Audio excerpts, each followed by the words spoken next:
안녕하세요. 사무엘상 26장 17절 말씀입니다. 이제 다윗과 사울의 관계가 결국은 이제 다윗이 진을 친 가운데 사울이 누워 있는 곳에 들어갔고, 거기서 이제 창과 물병을 가지고 나오게 되죠. 그러고 나서 이제 벌어지는 이야기, 사울과 다윗이 이제 주고받는 이야기 속에서 우리는 공간복음서를 많이 기억나게 한다는 사실을 더 깊이 알게 됩니다. 그 부분을 이제 저자는 우리에게 많이 상기시켜 준다고 볼 수 있죠. 그래서 어떤 이 본문이 계속 이야기되는 그 사건을 가지고, 역사적 사건을 가지고 의미를 부여하고 있다는 거죠. 근데 오늘 본문에 나오는 내용은 그 의미가 공간복음서와 아주 흡사한 의미로 가고 있다는 거죠. 다시 말해서 예수가 왜 제물이 되어야 되고 그가 왜 죽어야 되는지, 그걸 이제 다윗의 항변을 통해서 우리 독자들로 하여금 많은 부분을 이해하고 한다는 본문입니다. 그래서 이 본문을 잘 이해하시게 되면은 공간복음서를 한번 다시 읽으시면 좋을 것 같아요. 그러게 되면은 공간복음서에서 말하고자 하는 것들이 다윗의 말과 사울의 말에서 어떻게 그분의 뜻이 땅에서 이루어지는 과정이 만들어지고 있는지, 그런 것들을 우리가 엿볼 수 있는 거죠. 그래서 우리가 지성서 이야기를 했죠. 그러니까 밖에서 있는 다윗의 모습, 사울의 모습, 이게 26장의 장면이었다면 앞의 장면은 또 어떤 겁니까? 굴에서는 다윗이 안에 들어가 있고 사울이 밖에 있는 장면이었잖아요. 그런 장면은 전부 다 어떻게 지성소에 들어갔다 나갔다 할 수 있는지, 그러면 지성소를 들어갔다 나갔다 하는 이야기 속에는 우리가 이제 암시를 했죠. 무슨 암시요? 스타로스가 있었다라는 걸 우리는 이야기했어요. 근데 그 스타로스의 이야기가 바로 이제 17절부터 20절까지의 내용 속에 아주 명확해진다는 거죠. 이 다윗의 변명과 사울의 모습, 이 말투를 통해서 확인할 수 있다는 거죠. 자, 그러면 이제 17절은 이제 음성으로 시작을 합니다. 사울이 다윗의 음성을 알아들었다 그래요. 그러니까 여러분, 알아들었다, 음성을. 그리고 대답을, 사울이 말을 합니다. 내 아들 다윗아, 이것이 내 음성이냐. 여러분, 음성. 아주 중요한 겁니다. 음성이요. 성경에서는. 이게 누구의 말인지 알아듣는다는 거는 사울이 이제 자기의 사명을 다했다는 걸 알려주는 거죠. 왜냐하면은 다윗이라는 사람의 음성을 들을 줄 알아야 되거든요. 오늘날에는 뭘 알아들어야 됩니까? 복음을 알아들어야 되겠죠. 그죠? 복음을 알아들었다는 말하는 거나 말을 알아들었다는 거는 사울이 자기가 처한 상황을 잘 이해하고 있다는 걸 알 수 있죠. 그래서 자기가 사울이 다윗을 죽이려고 하는 이유가 명확해지고 있다는 걸 알 수 있는 거죠. 자기는 막연하게 내 왕권을 노리기 때문에 다윗을 죽이겠다는 결심을 하게 되는데, 결국 그런 그 내용도 스토리가 저자로 하여금 자극을 받게 되고 저와 여러분도 자극을 받아서 그 하나님의 뜻이 이루어지는 내용으로 가게 하고 있다는 거죠. 이게 바로 나레이터의 숨은 실력인 것 같아요. 여러분은 그 실력에 설득당하고 있습니까? 지금 이 나레이터가 우리에게 들려주는 사건의 전개를 어떻게 합니까? 자기가 우리에게 꼭 전달해 주고 싶은 것들, 그 많은 역사적 장면들 속에서도 아주 핵심의 메시지만을 끄집어 와가지고 그 메시지를 이제 사울이 듣게 하고 다윗은 말을 하게 해요.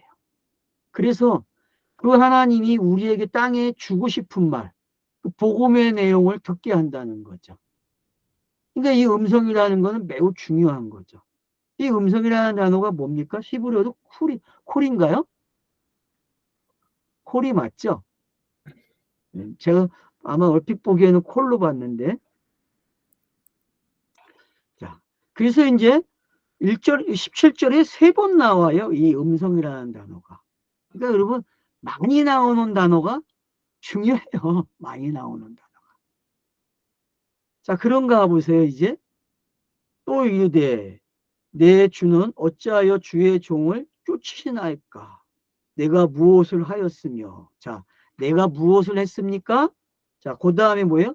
내 손에 무슨 악이 있나이까? 자, 손이 야드잖아요.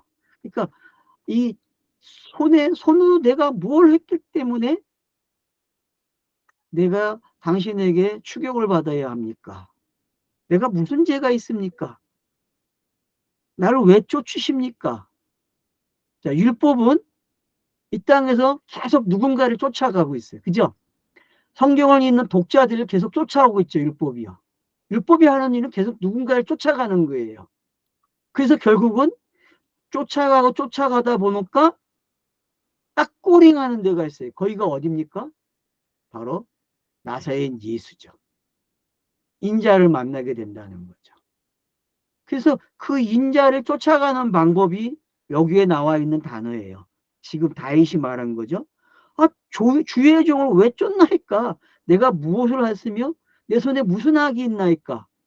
이거는 성경을 읽는 많은 사람들이 하는 질문이고 아마 본인들이 하지 않았어도 늘 내면 속에서 건져지는 아우성이겠죠. 탄식이겠죠. 아마 이 땅에 살아가는 모든 사람들이 해야 될 탄식일 거예요. 제가 봤을 때는. 알던 모르던 간에. 우리는 그래서 원망하고 미워하고 원수가 있다고 얘기하잖아요.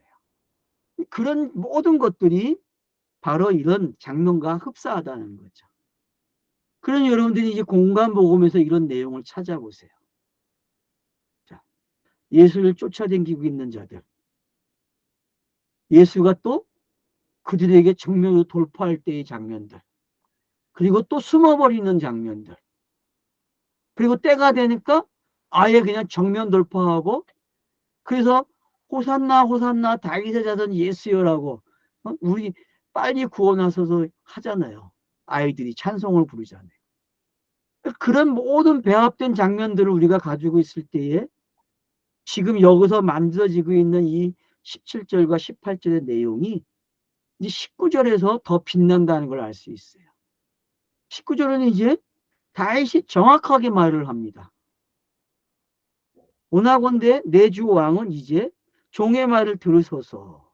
만이 왕을 충동시켜 나를 헤아려 하는 이가 여호와시면 여호와께서 재물을 받으시길 원하나이다. 자, 그러니까 원한다라고 끊으면 참 좋은데 우리는 원하나이다만은 그래요. 이걸 고쳐야지. 이걸 안 고치고 뒤에 나오는 사람들이면 그래요. 근데 이 사람들이라는 단어는 개혁 성경에서는 인자로 나왔거든요. 근데 여기는 사람들로 번역을 해요. 마샤 성경에서는 사람의 아들 그래요. 그럼 여러분 어떤 게 맞는 것 같아요? 원래 벤 아담이니까 사람의 아들이 맞죠. 번역을. 그래서 우리가 여기서 지금 봐야 할 게 있어요. 뭘 봐야 하냐면은 자, 자기를 죽이려고 하는 게 어디서 일어나는 게 사울의 마음이 어떤 거냐는 거죠. 당신이 여호와로 인하여서 나를 죽이려고 한 겁니까? 아니면 다른 사람들, 나를 미워하는 자들, 나를 다른 신을 섬기게 하려고 하는 자들에 의해서 한 것입니까? 물어보고 있다는 거죠.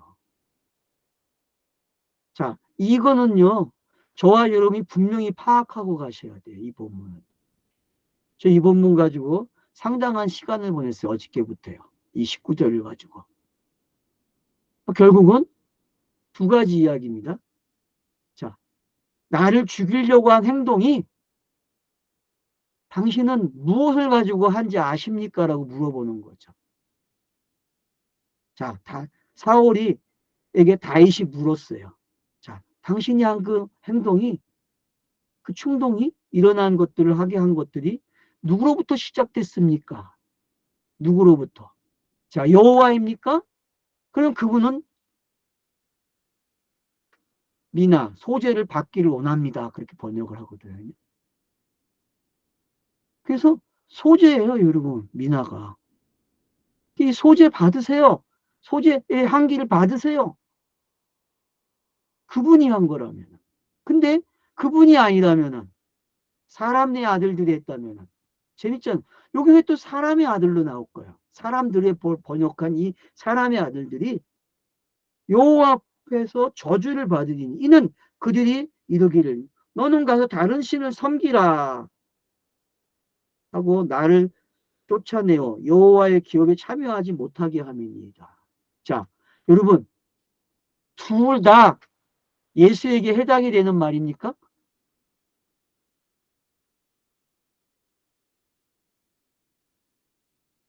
이 두 내용이 다 예수에게 해당되는 말입니까? 하나만 해당됩니까?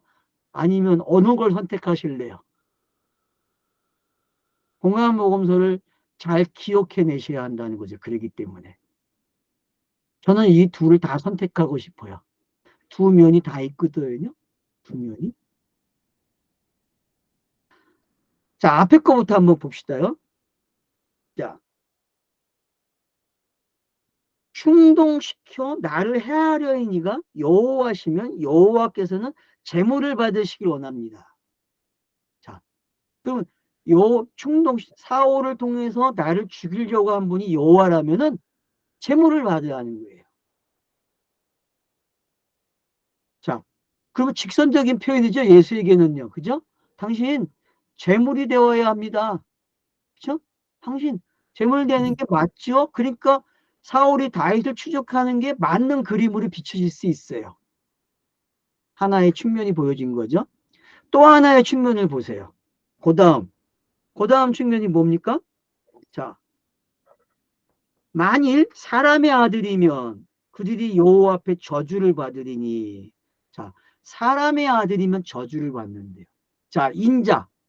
자, 인자가 하러 온 일이 뭡니까?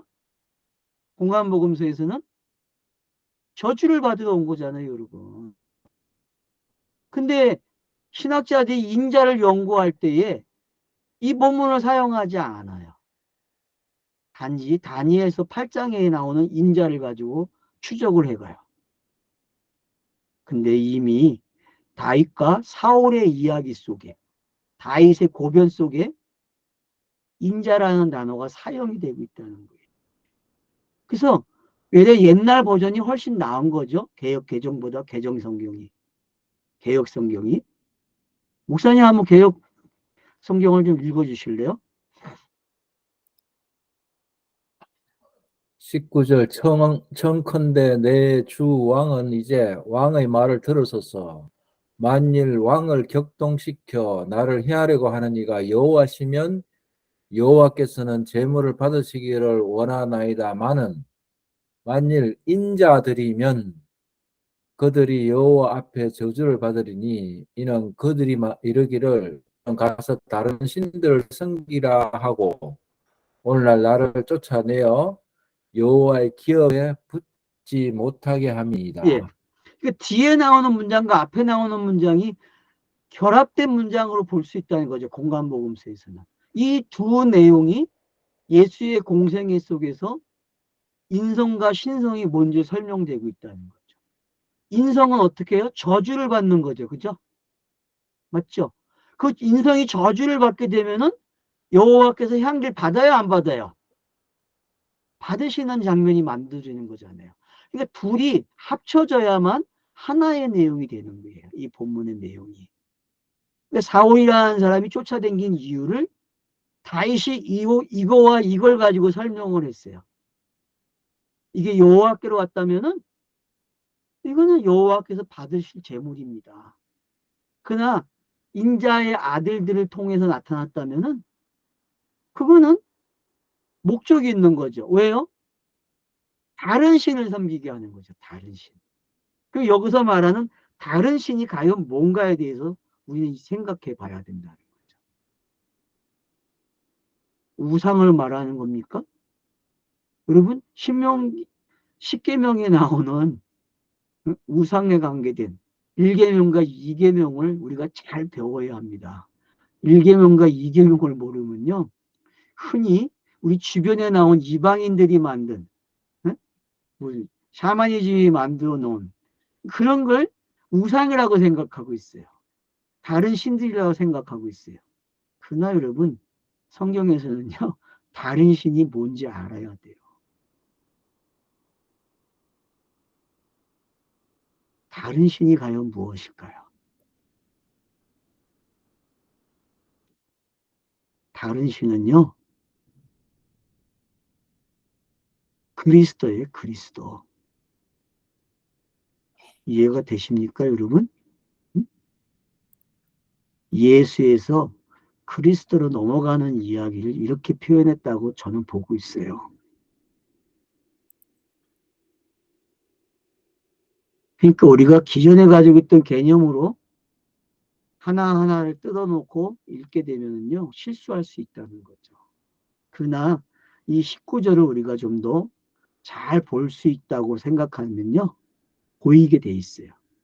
그래서 이 두 개의 질문, 두 개의 이해, 다윗이 설명하고 있는 이 두 가지의 이해를 이해하시게 되면은 사울도 깨닫잖아요. 그래서 사울이 깨닫는다니까요. 이게 뭔지. 그러면서 뒤에 나오는 문장을 한번 보세요. 뭐라고 하냐? 20절에요. 그런데 청하건대 여호와 앞에서 먼 이곳에서 이제 나의 피가 땅에 흐르지 말게 하옵소서. 이는 산에서 메추라기를 사냥하는 자와 같이 이스라엘 왕이 한 벼룩을 수색하러 나오셨음이니라. 그러니까 율법이 뭔지 알겠죠? 율법이 이 모습으로 가지고 오는 거예요.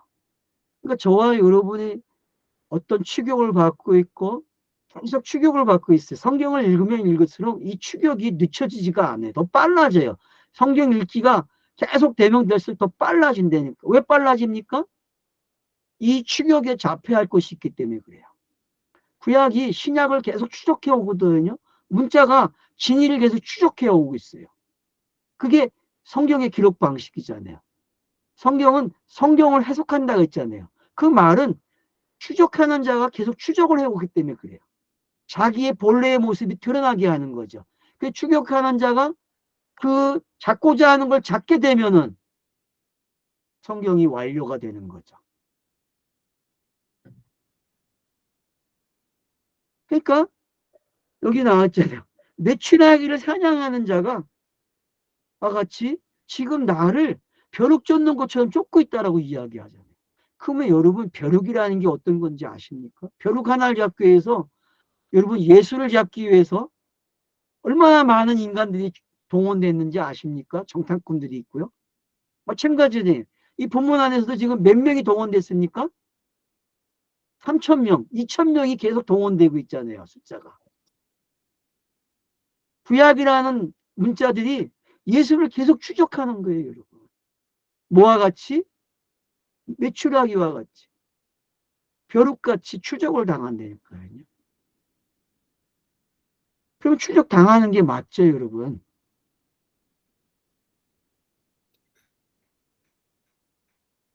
그런 모습들이 우리들 속에 잔재의 세력으로 등장하고 매일 경험하게 된다니까요, 이런 것들이요. 그래서 옳다고 하는 자들이 옳지 못하다고 하는 사람을 추적합니다. 또 반대로 또 추적이 일어나겠죠. 그러니까 이 땅에서는 주고받는 게임이 시작되는 거예요. 사울과 다윗이 주고받는 게임을 했잖아요. 근데 그 일상적인 주고받는 게임이 결국 왕 쟁탈권이잖아요. 왕. 그래서 본문에도 보면은 19절이 시작하는 말을 보세요. 오나건대 내 주 왕은 이제 왕의 말을 들으서서로 번역이 되거든요. 여기서 종으라고 번역을 했지만은 왕으로도 번역이 되는 거예요. 왜냐? 개혁 성경에서는 이걸 왕으로 번역을 했어요. 근데 또 종으로 바꿔놨어요. 개정에서는. 개혁 개정에서는. 그러니까 여러분들이 이걸 둘 다 경우수가 있다는 걸 알아야 돼요. 둘 다. 자기를 가리켜서 왕이라고 얘기해요. 이 다윗이. 이런 경우를 우리가 알게 되면 그 왕과 종의 모습이 함께 등장하고 있다는 거죠.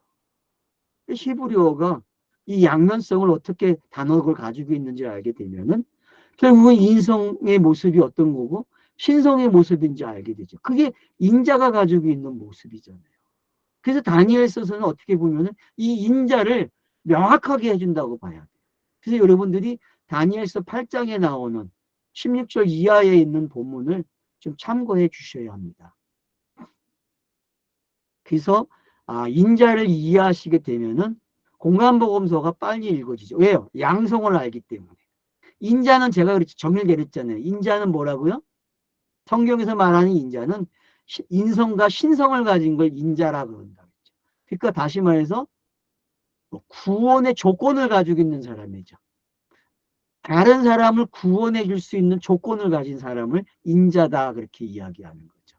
그 신성만 있어도 구원을 못해요. 인성만 있어도 구원을 못해요. 땅에서는. 양쪽을 다 가져. 왜? 그걸 중매쟁이라 그러는 거예요. 중매쟁이가 되려면은 신성과 인성이 있어야 되는 거예요. 그래서 사람들로 하여금 인성으로 시작해서 신성으로 가게 하는 거죠. 그게 그 하나님의 뜻이잖아요.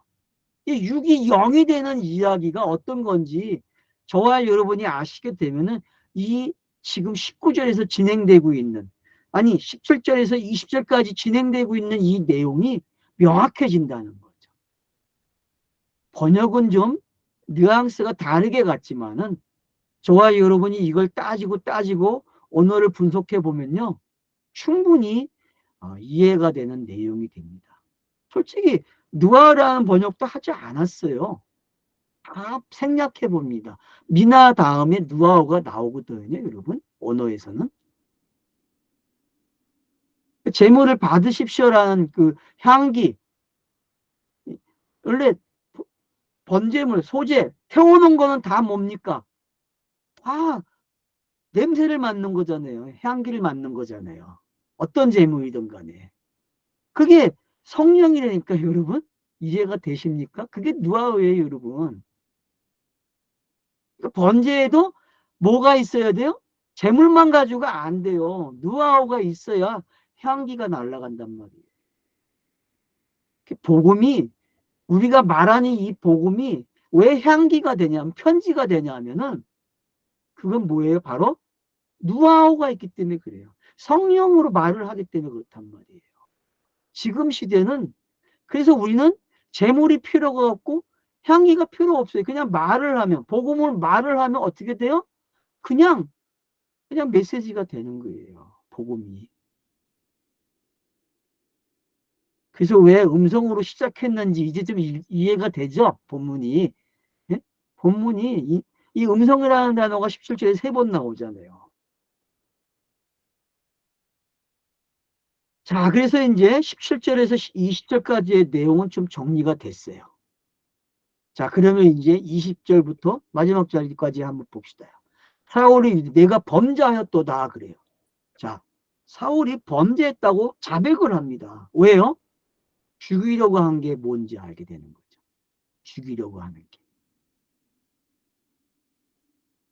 그러니까 여러분 이 뉘앙스를 잘 이해하셔야 돼요. 그러니까 예수의 다중사역을 모르면요. 다중인격을 모르면은 이런 게 이해를 못해요, 여러분.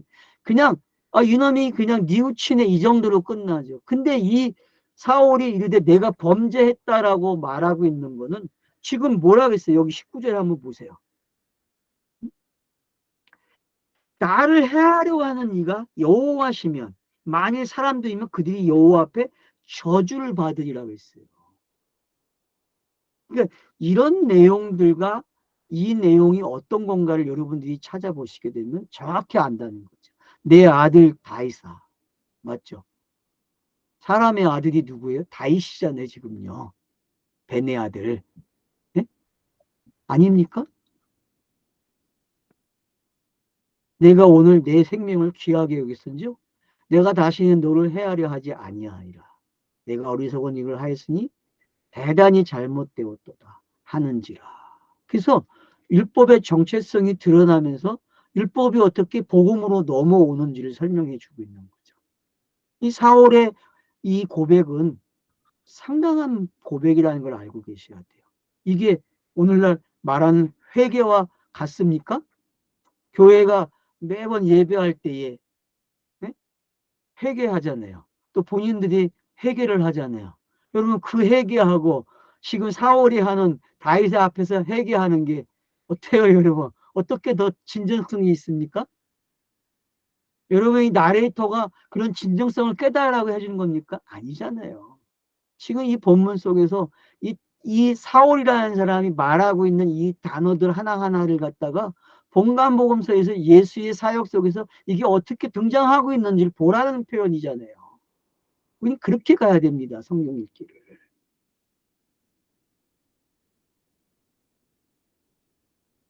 그래서 어리석은 일을 했다 그래요. 그러니까 율법이 자신의 한계점이 어떻게 드러나고 있는지 알고 있는 거죠. 이걸 아니까 사울이었던 바울이 어떻게 표현해요? 얼마나 율법을 잘 표현해주고 있습니까, 여러분? 만약 사울이었던 바울이 사울의 시절이 없었다면은 그 시절을 말할 수 있겠습니까? 이건 우연이 아니에요, 지금요. 사도 바울이 왜 사울로 시작했는지 알아야죠. 왜? 여러분, 그게 우연이라고 생각하십니까? 저는 계획된 거라고 생각해요. 우리가 그냥 우연이지 하는 것들이 성경에서는 필연이고 그 하나님의 뜻이 이루어지는 장면들이란 말이에요.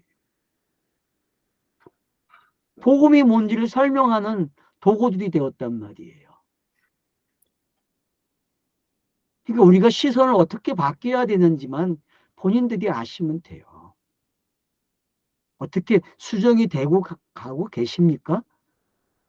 사무엘서를 통해서 수정이 되고 있어야 되거든요. 얼마나 끈질기게 지금 똑같은 내용을 반복하면서 오고 있습니까? 저도 솔직히 그만하고 싶어요. 왜냐? 똑같은 말을 막 해야 되기 때문에. 물론 약간씩 달라지죠. 표현이. 본문이 달라지니까. 근데 뭐 예수가 그리스도가 되는 내용은 똑같잖아요. 다윗이 이제 확실하게 보여줍니다. 이제 깨달았어요? 보여줘요. 그래서 창을 소년을 통해서 보내요. 여호와께서 사람에게 그의 공의와 신실을 따라 갚으시리니. 이걸 이걸 많은 사람들은 또 어떻게 읽어요? 예? 다윗에게 일어난 일로만 착각을 한단 말이에요. 그죠? 이게 여러분 지금 이 내용이 다윗에게 이루어집니까? 한번 따져보세요, 여러분이. 성경에 기록된 내용들을 가지고 이 공의와 신실을 따라 갚으신다 그랬어요. 공의와 신실이 뭡니까? 공의, 신실. 이 양면성은요, 스타로스밖에 없어요, 여러분 성경에서요. 다른 거 가져오면은 그건 낙제 점수입니다, 여러분. 빵점이에요. 합격 안 돼요. 이 땅에서 풀어야 될 숙제가 있다고 했잖아요. 고인이 된 김성수 목사가 숙제를 풀어야 된다고 했잖아요. 그럼 숙제 푸세요. 공의와 신실. 얼마나 잘 써먹는 단어입니까? 정치인들이요? 공의를 이야기해요. 공의가 세상에 공의를 이야기할 수 있습니까? 그들이? 누구에게 공의를 말할 수 있어요? 근데 공의를 가지고 재판을 하고 있고 공의래요. 그리고 그게 진실이래요. 과연 그렇습니까? 똑같은 잣대를 가지고 똑같이 하고 있습니까? 아니잖아요. 사람은 그렇게 할 수 없어요, 여러분. 그러나 그 하나님만은 정확한 잣대로 하실 수 있어요. 똑같은 원칙을 가지고요. 그래서 구원이라는 이야기를 만들 수 있는 거죠. 그래서 예수의 인성과 신성은요, 신비한 겁니다, 여러분. 그걸 쉽게 알았다고 하시면 안 돼요. 그걸 알아가는 과정이 바로 에베소서 3장에 나오는 기도의 내용입니다, 여러분. 사도 바울의 기도 내용이요. 에베소 1장과 3장에 나오는 그 기도 내용은 쉽게 읽으면 안 돼요, 여러분. 이 땅에서 성도가 된 사람들, 은혜로 사는 사람들이 누려야 될 행복을 기록해 놓은 기도예요, 여러분. 그 누림이 저와 여러분 속에 계속 일어나야 됩니다. 그 누림이.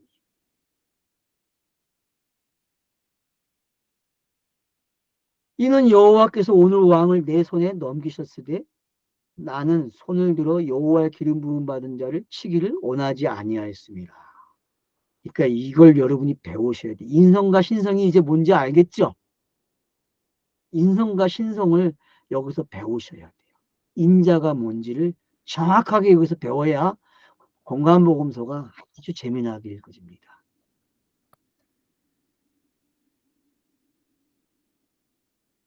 오늘 왕의 생명을 내가 중히 여긴 것 같이 내 생명을 여호와께서 중히 여기셔서 모든 환난에서 나를 구하여 내시기를 바라나이다 하니라. 그러니까 예수의 그 인성과 신성이 얼마나 교차되면서 이야기되고 있는지 알겠습니까? 저는 지금 마태복음이나 마가복음, 누가복음을 통해서 이게 막 지금 막 떠올라요. 여러분은 떠오릅니까 지금 이런 것들이? 예수가 이걸 얼마나 간절히 원했는지, 자기가 죽음으로써 또 하나의 생명이 탄생되는 게 어떤 건지, 또한 그 생명을 지키기 위해서 생명을 사랑한 게 무엇인지, 여러분 그게 그 공감을 먹으면서 얼마나 애틋하게 기록되고 있는지 그걸 충분하게 느끼셔야 됩니다. 그걸 깨달으셔야 됩니다.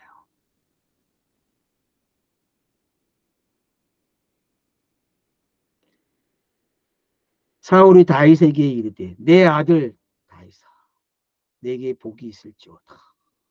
이 복은 무슨 복이겠습니까? 이거 영생 아닙니까? 시편 133편 3절에 있는 그 영생이잖아요. 이 영생이 요한복음으로 오면 영생이 어떤 겁니까? 그러니까 여러분들이 영생을 쫓아가 보세요. 그러면은 복이 보이고, 그럼 창세기 1장에서 복을 명한 것들이 어떤 건지 알잖아요. 예? 여러분 다섯째 날부터 복이 명해졌잖아요. 다섯째 날, 여섯째 날 복을 주잖아요. 그래서 그 복이 영생이에요.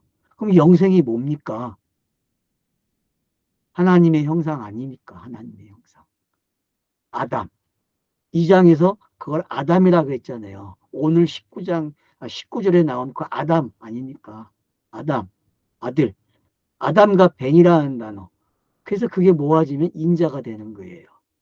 그래서 창세기 1장, 2장에 나오는 하나님의 형상과 그 아담은 바로 공생애를 펼쳐나갈 바로 예수를 설명하는 거고 그리스도를 설명하고 있다는 걸 제가 말을 한 거예요. 그 강의 속에서요.